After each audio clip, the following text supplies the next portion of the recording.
Voici la vérité choquante sur l'investissement halal qui te coûte plus de 400 000 euros. Ok. Je parie que tu es musulman et que tu travailles un travail pendant 40 ou 35 heures par semaine. Tu arrives tard le soir et quand tu regardes ton compte en banque, tu vois plus 1500 euros. Mais ces 2500 euros, ils partent en fumée chaque mois parce que tu as une mauvaise gestion de tes dépenses et tu n'investis pas ton argent. Résultat, chaque mois, tu travailles pour l'argent au lieu que l'argent travaille pour toi. Et tu sais quoi? Ce n'est pas ta faute. On t'a jamais appris à investir ou à gérer tes finances personnelles et encore moins à investir halal et à gérer tes finances personnelles de manière halal. Donc, c'est pas ta faute si jamais tu es perdu justement dans la gestion de tes finances personnelles et que tu n'as peut-être rien prévu pour ta retraite. Et tu vas découvrir aujourd'hui un plan en 5 étapes pour justement t'aider à investir et à commencer à bien gérer tes finances personnelles. C'est la première étape. Donc vraiment, reste jusqu'à la fin et abonne-toi si jamais ce type de contenu te plaît. Mais vraiment, reste jusqu'à la fin parce que si jamais tu appliques tout ce que je vais te dire dans cette vidéo, tes finances personnelles vont grimper mais drastiquement. OK? Donc, les 5 étapes. D'abord, qui suis-je pour te parler de tout ça? Moi, je suis un musulman qui a aidé des musulmans qui étaient exactement dans la même situation que toi. J'ai même aidé des proches à moi pour les aider à investir justement pour leur retraite. Et comme Skandar, qui a adoré l'accompagnement qui lui a permis de remettre au clair sa vision long terme et comprendre toutes les stratégies d'épargne et d'investissement. Tu peux voir son avis juste là, pardon. Ou encore Aboubacar qui peut prétendre à plus de 600 000 euros de capital pour sa retraite. Donc, il a été, donc maintenant, en investissant, je crois, 300 euros par mois. Donc maintenant, il a vraiment un vrai capital pour sa retraite et il peut prétendre à ce capital-là pour sa retraite. Ensuite, du coup, on va passer aux étapes que tu dois mettre en place dès aujourd'hui pour pouvoir justement commencer à avoir des finances personnelles saines. Donc, premièrement, il faut que tu clarifies tes objectifs. OK? Tu vas lister tes échéances que tu souhaiterais avoir. Par exemple, ta retraite dans 25 ans, le Hajj dans 7 ans, par exemple, et tu as fixé une mensualité réaliste. Par exemple, 250 euros par mois, c'est totalement réaliste parce que ça correspond à 10% de ton salaire. Et 10%, c'est le grand minimum. Tu sais pourquoi? Parce que si jamais tu épargnes pas 10%, tu épargneras jamais 5%. Il faut forcément que tu commences quelque part et 10%, c'est le sweet spot entre ce n'est pas assez, entre c'est pas assez et c'est trop justement à supporter. Je peux t'assurer que si jamais heu, tu fais ces épargnes de 10%, tu vas voir que tu vas voir vraiment la différence sur tes finances personnelles. Ensuite, un petit bonus, c'est ma méthode Smart. Enfin, c'est une méthode Smart. C'est pas ma méthode, hein, je l'ai pas inventée, mais c'est la méthode Smart. Utilise la méthode Smart pour définir tes objectifs. Pourquoi? Parce que ça va te permettre d'avoir la vision extrêmement claire et savoir exactement où tu vas. Et c'est en fait comme ça, tu pourras le regarder tous les matins et voir que tu vas dans la bonne direction. Ou si jamais tu vas pas dans la bonne direction, ça va vraiment être un facteur déterminant pour ta réussite. Donc Smart, qu'est-ce que c'est? C'est l'acronyme pour spécifique, mesurable, atteignable, réaliste et temporel. Donc voilà, c'est une méthode pour justement te définir un objectif ou des objectifs à viser justement. Ensuite, deuxièmement, automatise tes comptes, OK? Tu te rends pas compte de la puissance d'avoir une épargne automatisée, le fait que tu peux automatiser dès que ton salaire rentre, paf, 250 euros. Plus tu te payes tôt et moins grande sera la tentation de toucher à cet argent. Et je peux t'assurer que cette phrase, elle est totalement vraie à 1000%. Pourquoi?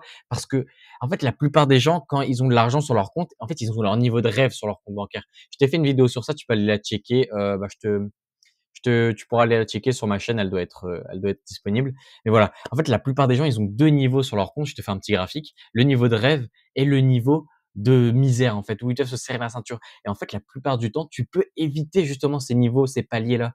Le niveau de rêve, tu peux complètement l'éliminer, tout simplement en n'ayant pas de paliers vraiment ultra difficiles à atteindre, mais vraiment d'avoir cette vision générationnelle, cette vision long terme de la construction, de la constitution d'un patrimoine. Et pour complètement, après, tu pourras pas complètement éradiquer le niveau de misère parce qu'il y a forcément des moments où ton compte tu vas te sentir moins rempli et ça, c'est totalement normal. C'est avec tous les comptes bancaires, mais il faut juste que tu te détaches de l'argent pour pouvoir justement apprécier pleinement tout cet écosystème de finances personnelles et d'investissement. Et ça, justement, le détachement à l'argent, c'est quelque chose qui est assez compliqué à atteindre, je vais pas te le cacher. Ensuite, voilà, automatise tes comptes. Donc, ce que je te disais, tu mets ton compte principal, donc ton compte où tu reçois ton salaire. Tu mets 250 euros en épargne, donc 10% vers ton compte d'investissement. Et ça, tu le fais de manière automatique. Et tu vas voir qu'au final, ouais, je peux vivre avec 2250 euros par mois. C'est largement atteignable parce que je peux t'assurer que si tu as entre 2000 et 2500 euros par mois, tu peux facilement épargner 250 € par mois. OK? C'est mais une garantie, une certitude. Parce qu'en fait, la plupart du temps, on est attiré justement par des dépenses plaisir plutôt que par des dépenses obligatoires. Alors, je dis pas qu'il faut pas se faire plaisir, mais je dis que tu auras largement assez pour te faire plaisir et pour combler tes dépenses obligatoires. Sinon, j'ai fait une vidéo sur l'optimisateur de dépenses. Donc, va optimiser tes dépenses si jamais vraiment, mais alors vraiment, c'est impossible, tu vas optimiser tes dépenses. Mais je peux t'assurer que la plupart du temps, c'est possible. Ensuite, troisièmement, il faut que tu structures un plan d'investissement parce que si jamais tu as des œillères sur là où tu vas, tu sauras jamais où tu vas en fait, c'est logique. Si jamais tu t'aveugles sur la direction où tu vas, tu sauras jamais, où tu vas atterrir. Donc le plus important, c'est de mettre en place ta stratégie d'investissement en fonction de ton profil de risque, ton échéance et ton ou tes objectifs, ça dépend. Ton ou tes échéances, ça dépend de tes objectifs également. Enfin bref, le but, c'est que tu n'ailles pas all-in sur les ETF. Ça, je le vois beaucoup sur Internet. Ouais, investis dans tel ETF, tel ETF, tel ETF. Alors, oui, les ETF, c'est un bon véhicule d'investissement, mais ce n'est pas le seul véhicule d'investissement et il faut construire un plan d'investissement, une structure, une stratégie d'investissement plutôt, qui est adaptée à ta situation et qui se repose pas uniquement sur une classe d'actifs qui est les actions du coup pour les ETF. Mais diversifier ton portefeuille sur plusieurs classes d'actifs pour que justement soit il soit hedgé ou soit, tu puisses, quand même avoir de la performance pour pouvoir, justement il faut juste bien structurer un plan d'investissement, c'est tout. Et ça la plupart des gens sur internet, ça ils l'oublient de me le mentionner, mais bon, ça après on n'y peut rien, hein, c'est internet. Mais voilà, fais un bon plan d'investissement en fonction de vraiment tes profils de risque, en fonction, si jamais tu veux que ton portefeuille soit hedgé, si jamais X, Y. Ça dépend vraiment de toi et de ton profil, psychologique, de toi en fait, c'est ultra personnel. Il te faut une vraie stratégie antifragile et long terme, comme je le disais. Pour atteindre tes objectifs long terme, il te faut forcément une stratégie long terme. Donc va pas commencer à faire du trading, va pas commencer à faire de l'investissement moyen terme. Si jamais ton objectif est long terme, il te faut une stratégie long terme. C'est logique, c'est genre, A plus B. Et donc vraiment, ne cherche pas à faire du trading parce que vraiment, c'est le pire moyen de tomber dans le haram et c'est le pire moyen de perdre ton argent. 80% des traders particuliers perdent de l'argent. Et ça, c'est une statistique de l'AMF, donc l'autorité des marchés financiers en France. Donc forcément, il y a quand même un peu de vrai dans ce qu'ils disent, je pense. Mais surtout, il faut que ta stratégie soit cohérente par rapport à ta situation. Comme je l'ai dit, c'est ultra personnel de construire un plan d'investissement. Donc, ça dépend vraiment de toi, des critères que j'ai cités là. Oui, il y en a certainement plus. Mais je t'ai mis les principaux qui peuvent toi t'aider parce que après je vais pas te dire voilà faut que tu hedges etc parce que je pense que t'as pas de connaissances avancées.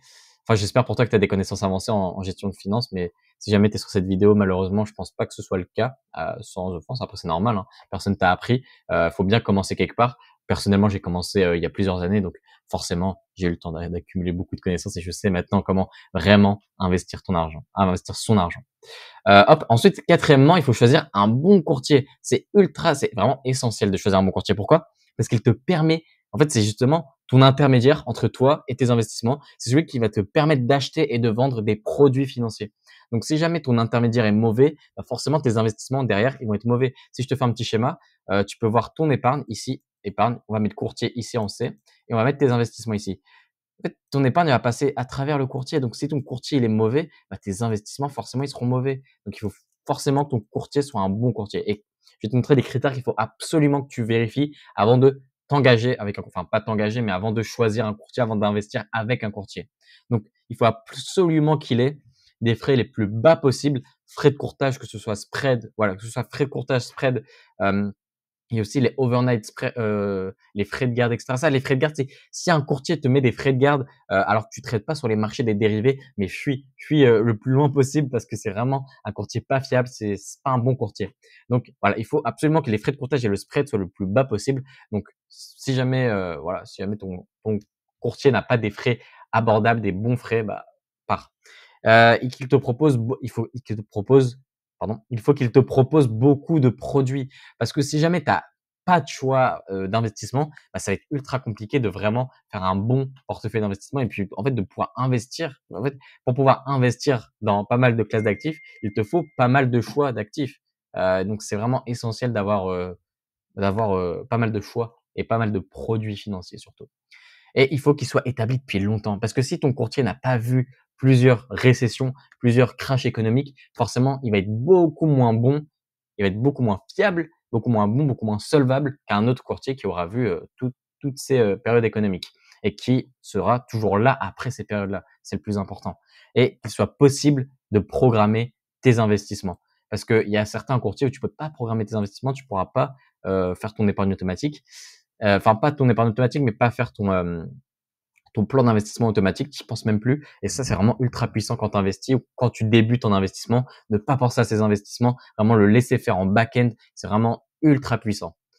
Et si jamais tu prends un mauvais courtier ou gestionnaire de patrimoine, c'est un peu la même chose, hein. Les gestionnaires de patrimoine également, ils vont te prendre des frais gargantuesques, ne va jamais chez eux. Vaut mieux prendre le temps de se former plutôt que d'aller vers quelqu'un qui sait faire, mais qui va te prendre des frais gargantuesques. Et au final, tu vas le payer des centaines. En fait, techniquement, tu vas le payer des centaines de milliers d'euros pour t'avoir conseillé. Donc, franchement, ne va jamais chez un gestionnaire de patrimoine, il va te voler en fait de l'argent. Vaut mieux que tu apprennes et que tu fasses toi-même et que tu fasses les bons choix en fait. Parce qu'ils te mangent toutes tes performances, tu vois. Comme je te disais, en fait, les frais, ça va très vite en finance. La finance, c'est l'un des seuls domaines où tu payes aussi cher le manque de connaissances. Parce que moins tu as de connaissances et plus tu peux potentiellement perdre des centaines de milliers d'euros. C'est gigantesque. Donc vraiment, prends le temps de te former, je te le dis. Et déjà sur ce si tu es sur cette vidéo, c'est que tu as vraiment envie d'apprendre et que tu as déjà passé le next step, donc c'est excellent déjà. Tu as déjà passé en fait le premier étape, c'est vraiment juste ouvrir YouTube et se demander comment investir halal et c'est très, très, très, très bien. C'est, la meilleure décision que tu as pu prendre, je pense, que d'ouvrir cette vidéo. OK? Et de rester jusqu'à là parce que là, on est déjà à 11 minutes, c'est très, très bien.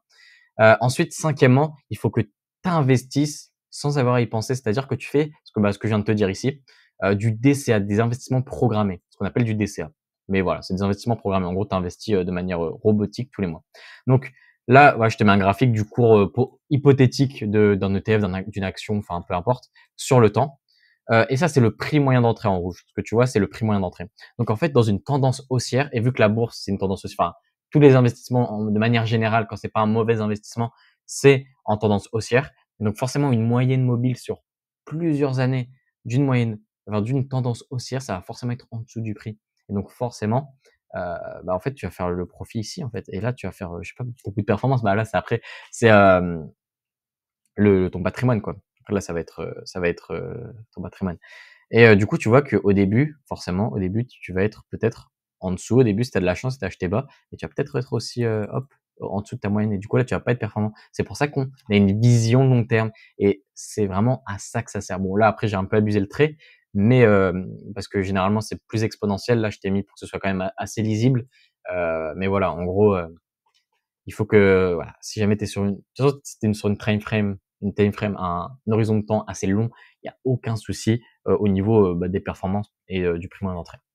Et optimiste après ce que tu peux faire, c'est optimiser ton DCA en faisant du DVA, du coup du dollar value averaging. Le DCA, c'est quoi? C'est du dollar cost averaging. Et là, en faisant du DVA, tu pourras augmenter tes performances. Qu'est-ce que c'est le DVA en gros?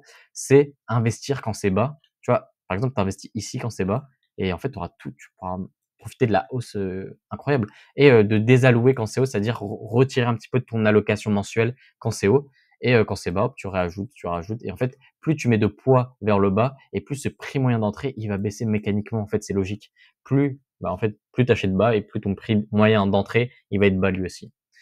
Et ensuite, un petit bonus, une simulation. Je t'ai fait une simulation sur 25 ans pour prouver un petit peu le titre, que c'est pas un titre putaclic, juste pour te le prouver. Si jamais tu mets 250 euros par mois pendant 25 ans, du coup, l'horizon de retraite qu'on avait vu juste avant, voilà, un taux d'intérêt de 12%, donc des bonnes performances, un bon portefeuille d'investissement, voilà, 12% par an, c'est pas déconnant. Et hop, un intervalle, bien sûr, c'est par mois, quoi, en gros. Et ben, en fait, tu te retrouves avec 400 000 euros. C'est genre gigantesque. Et juste en ayant les connaissances financières de le faire et en faisant uniquement, sans trop rentrer dans la pratique. En fait, c'est vraiment ultra passif. Tu obtiens en investissant 250 euros par mois pendant 25 ans, 400 000 euros de capital. 400 000, c'est genre gigantesque. Avec 75 000 de versement et 325 000 de croissance. Là, il est marqué intérêt, mais en fait, le calcul des intérêts composés et de la croissance composée, c'est la même. Et là, du coup, on prend le taux d'intérêt, c'est une croissance. Donc, la croissance d'évolution de ton patrimoine et de tes investissements, de ta stratégie d'investissement, de ton portefeuille, quoi, en gros. Hop, hop, hop et du coup, bah, voilà. J'espère que ça t'a plu. N'hésite pas à rejoindre mon groupe WhatsApp. En fait, le problème avec WhatsApp, je t'explique, c'est que tu peux pas voir les messages précédents. Donc, en fait, le problème avec WhatsApp, c'est qu'il faut que tu rejoignes maintenant pour avoir justement toute la valeur que je vais te donner après. Et justement, j'aide les personnes exactement dans ta situation, justement, à pouvoir investir. Il est totalement offert, hein, by the way. Tu as juste à le rejoindre et bah, tu profites de la valeur gratuite que je propose. Puis voilà, c'est tout gagnant pour toi. Nickel. Et ensuite, si jamais tu as envie d'aller un step plus loin, ce que tu peux faire, c'est aller dans la description. Je t'ai préparé une vidéo gratuite qui t'explique ma méthode, comment j'ai accompagné Skandar et Aboubacar enfin, que je t'ai montré en début de vidéo. Comment je les ai accompagnés. En fait, je vais te montrer ma méthode, voilà, ma méthode et ensuite tu pourras décider de prendre un appel pour pouvoir, avoir un plan d'action totalement offert, et qui, en fait, qui est que avantageux pour toi. Non, bien sûr, moi aussi, j'ai mes avantages, mais voilà. Franchement, moi, je te conseille, si jamais tu veux, voilà, étoffer le sujet, même avec moi en appel, si jamais, même si t'es pas intéressé par le plan d'action, au moins comme ça, tu vas pouvoir justement voir euh, en quoi je peux t'aider personnellement, voilà, sur un appel de 30 minutes tranquillement. Mais voilà, ce que je te conseille déjà, c'est juste de rejoindre le canal WhatsApp. C'est déjà la première étape. Comme ça, moi, tu vas avoir de la valeur gratuitement toutes les semaines. Tu vas avoir de la valeur gratuitement. Donc, franchement, ce sera un coup d'opportunité que de ne pas le rejoindre. Donc voilà. J'espère que cette vidéo t'aura plu. N'hésite vraiment pas à t'abonner si tu veux en voir plus des vidéos comme ça sur l'investissement halal. Et n'hésite pas à liker cette vidéo pour le référencement et pour me montrer que tu as bien aimé cette vidéo. Et comme ça, j'en ferai plus, Inch'Allah. Allez, moi, je te dis à la prochaine. Assalamu alaikum wa rahmatullah.